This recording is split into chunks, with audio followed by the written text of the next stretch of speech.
ang mga taong tumatanggap ng pangaral. Silang sa iyo'y tumatanggap ng turo sa kautusan. Mga awit 94:12. Ako po si Leona, kasalukuyang naninirahan dito po sa probinsya ng Bulacan.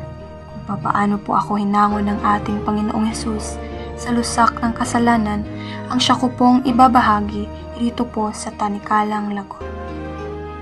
Ganito po iyon. Leona, anak, pumunta ka nga ng Agusan del Sur.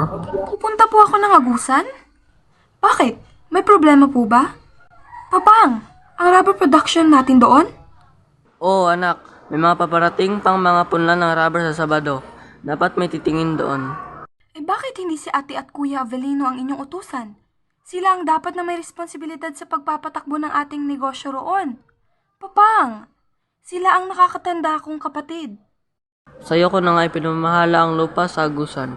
Bantayan mo ang mga tauhan natin doon. Baka may ginagawa ng anomalya sa rubber plantation doon. Baka yung mga katas ng rubber na kukuha sa mga puno mismo ng rubber ay naipupuslit at kinakalakal sa iba ng mga pasaway nating tauhan. Sige po, Papang. Kailan po ba ako luluwas patungong Agusan? Sa lalong madaling panahon, anak.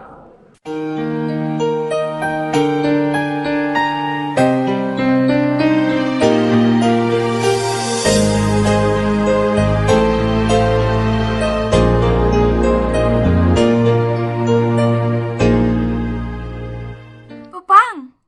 Talaga po bang sa akin ang single na motorbike na ito? Oo, anak. Di ba hinihingi mo sa akin yan? Kaya ibinili kita. Ingat ka lang sa pagmumotor. Opo, Papang. Salamat po, Papang. Ikaw, Dionisio, sinusunod mo palagi ang luho ni Leona, kaya lumalaking sutil ang anak mo eh. Tiyak palagi na iyang kasama ng barkada niyang mga dimotor dito sa atin. Naku naman, Juvencia. Hayaan mo nang maging masaya ang anak natin. Mamang! Tara po! Angkas ko kayo. Ipapasyal ko po kayo. Para di na po kayo maghalit sa akin. Hindi ko sagot ang pambayad mo ng ospital kapag naaksidente ka. Amazona! Magandang Amazona, Mamang. Tignan ko lang kung yung mukha mo ang masira sa iyong pagmumotor. Tumigil ka na, Juvencia, sa iyong pagsasalita. Baka nga mapahamak ang iyong anak. Hayaan mo na siya sa kanyang hilig. Minsan lang maging dalaga ang isang babae. Kapag may asawa na yan ay matatali na sa bahay. Kaya hanggat dalaga pa ang anak mo, pabayaan mo siyang magsaya sa kanyang pagkadalaga. Tumutulong siya sa ating negosyo, hindi naman siya tamad. Dapat nga kayo magsamang mag-ama. Pareho ang takbo ng iyong mga utak.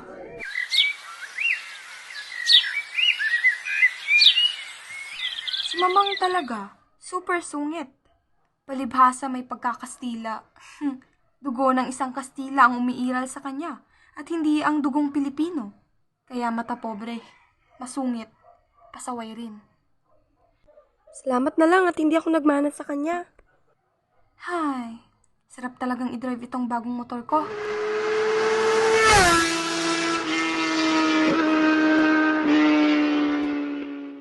Leona, paspasan natin at matutulin ang mga kasamahan natin. Tayo na lang naiiwan sa pagpapatakbo ng motor. Sayang motor mo, bago pa naman. Gusto nilang pasiklaban ko sila sa pagmumotor? Itotodo ko na itong silyador. Abat, humahataw ka na. Hintayin mo kami, Leona. Ang bilis mo magpatakbo. Kumain kayo ng alikabok. Habol! Aya, todo gasolina na ako. Leona!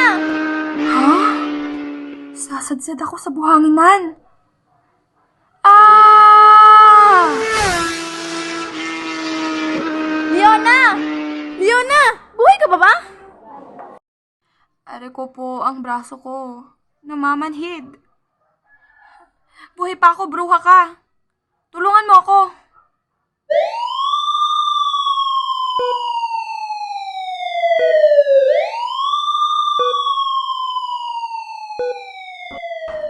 Yan na nga ba ang sinasabi ko? Sobrang tigas kasi ng ulo mo, babae ka. Kaya yan. Are ko po. Pwede ba, Mamang? Huwag nga kayong sumigaw rito sa ospital. Napilayan na nga ako. Mabibingi pa ako sa lakas ng boses ninyo. Huwag nga kayong manisi. Aksidente yon. Papaano hindi ka maaksidente? Isatulin mo ba namang magpatakbo ng motor? Sumbong ni Aya. Para bang dalawa ang buhay mo. Kaya ayan tuloy ang nangyari sa iyo. Mabuti na lang at dito ka namin pinulit sa ospital. At hindi sa morgue. Pasaway kang babae ka.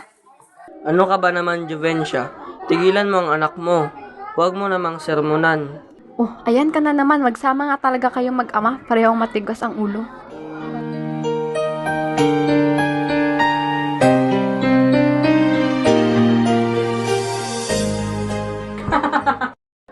Kumusta na, Inday Leona? Wala ka ng motor.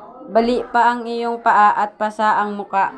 Isa ka pa, Kuya Avelino. Imbis na kahabagan mo ako, inaalas ka mo pa ako? Huwag kang mag-aalala, gagaling rin ako. At makakapagmotor pa ako. Makikita mo, aksidente lang ito. Pero wala ka ng motor kasi bininta na ni Mader ang iyong motor. Kababatak lang kanina. Ano? Bakit ibinenta ni Mamang? Motor ko yun. Si Papang, di ba inawat si Mamang? Ha, kailan ba umubra si Papang kay Mamang? Kailan mo ba nakitang nasunod sa bahay si Papang? Di ba palagi namang si Mamang ang nasusunod? Kaya sorry ka na lang, Inday Leona. But it doesn't seem to matter. And when you do, rainbow colors and all the children learn. Sa wakas, nandito na ako sa Maynila. Mabuti na itong nagpapakalayo-layo ako. Dito, sarili ko lang ang buhay ko. Wala nang Mamang na makikialam. Kapag may maganda na ang nangyari sa buhay ko, saka na lang ako babalik sa Agusan del Sur. Ipapakita ko kay Mamang na kaya kong mamuhay na wala sila ni Papang. Kanila ang yaman nila, sa akin ang kalayaan ko. Leona, ayun na ang sundo natin, si Manong Rodney. Ayun, kumakaway sa jeep. Tuloy ka, Leona. Maupo ka. Mr. Tan, bakit po ninyo ako pinatawag? Pinagawa po ba kong mali sa pagtatrabaho ko? Pagpasensyahan niyo na po ako. Bigyan niyo po ako ng isa pang pagkakataon. No, wala akong nakikitang problema sa iyong pagtatrabaho rito sa aking kumpanya. Mabilis ka ngang matuto at masipag ka, kaya gusto ko ikaw na ang kumuha ng 2 shift. Po, Mr. Tan? Wala kayong reklamo sa aking trabaho? Salamat po. Sige po, payag po ako.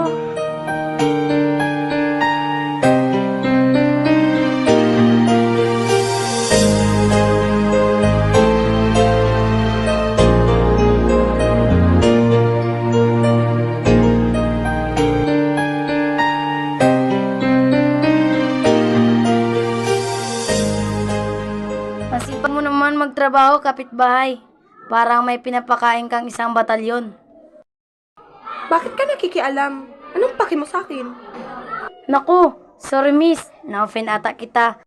Ayun, natutuwa lang ako dahil ang sipag-sipag mo. Sorry. Pwes ako, hindi ako natutuwa sa pangingialam mo. Ganyan ba kayo rito sa Maynila? Ang buhay ng may buhay pinapakaalaman ninyo. Kasi sa pinanggalingan kong lugar, ang mga tao doon hindi chismoso na kagaya mo. At kung ikaw ay may planong manligaw sa akin, ngayon pa lang binabasted na kita. Ikaw talaga, Leona. Hanggang dito dala mo pa rin ang pagkasutil mo? Kawawa naman itong tao, pinahiya mo. Di bale, sana kung walang nakarinig. Nandun pa naman iyong guard. Tumigil ka na nga riyan, Aya. Ano bang pinakain sa'yo ng pakialamerong yon? At kaya bait-bait mo sa kanya. Huwag mong sabihin may pagtingin ka sa lokong yon. Wala. Kung may gusto man ako sa kanya, di naman ako papansinin nun. Ikaw ang gusto nun. Nagpapalakad nga siya sa akin. Mabait naman iyong tao at binata. Bagay kayo. Dalaga ka naman. Alam mo, kakailanganin mo ang pagmamahal susi mo dahil nag-iisa ka lang dito sa Maynila.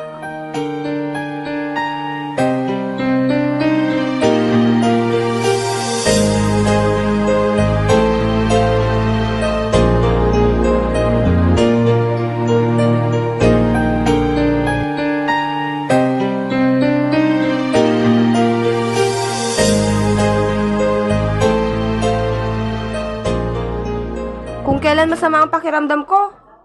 Doon pa wala ang mga bruha. Nahilo ako. Oops! Leona! Anong nangyari sa'yo? Tulong, guard! Di ko kaya! Matutumba kami!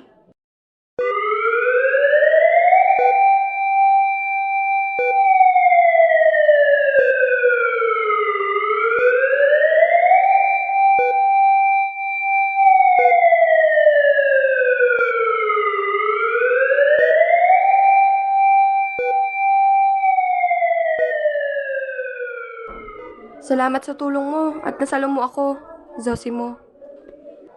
Hindi ka nagalit sa akin, Leona? Mabuti at nandun ako kasunod mo kung nagkataon. Sa lupa ka, babagsak.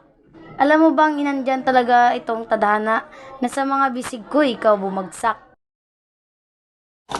Dito talaga ako nakatira.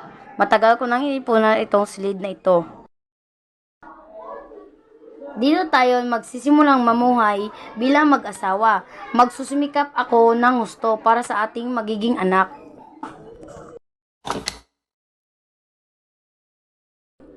Zosimo, hindi naman ako naghahangad ng maluhong buhay. Sapat na sa akin ang mahalin mo ako. Kung meron pang higit sa pagmamahal, ibibigay ko sa iyo, Leona. Pinakamamahal kita.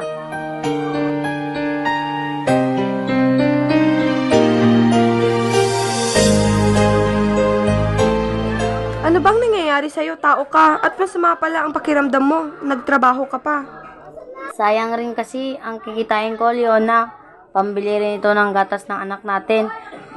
Meron pa naman akong para doon. Sana magpahinga ka naman. Baka ikaw naman ang mapano. Pwede namang amang gatasin ni Bimbing. Si Dodong. Kanin na ang kinakain. Leona, huwag kang mag-alala. Gagaling ako. Pangako ko sa'yo, gagaling ako.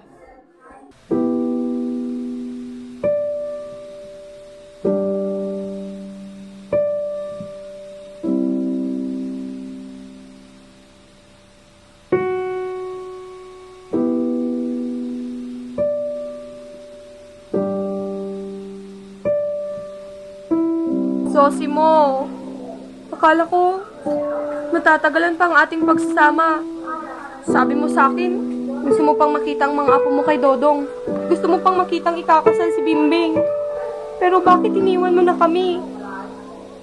Paano na kami ng mga bata ngayong wala ka na, Zosimo?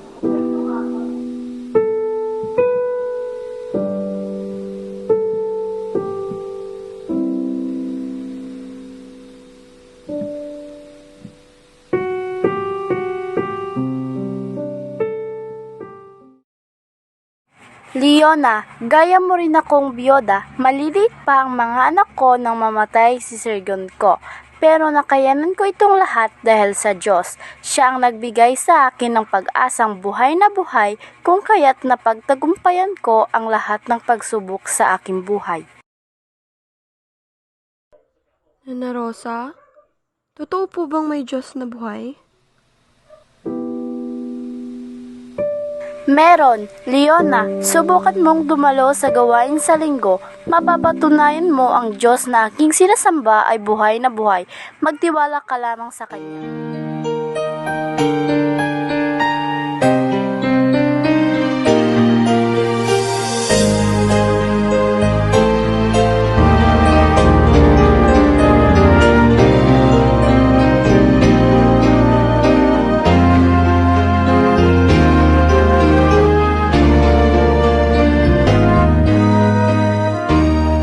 Sinubukan ko pong dumalo sa simbahan na kung saan dumadalo si Nana Rosa. At totoo nga pong buhay ang Diyos na kanilang sinasamba roon. Maraming himalang ginawa ang Diyos sa aming mag-iina at kailanman hindi niya kami pinabayaan ng Diyos sa gitna ng aming kahirapan sa buhay. Palaging may tugon ang Diyos. Purihin po natin ang ating Panginoon.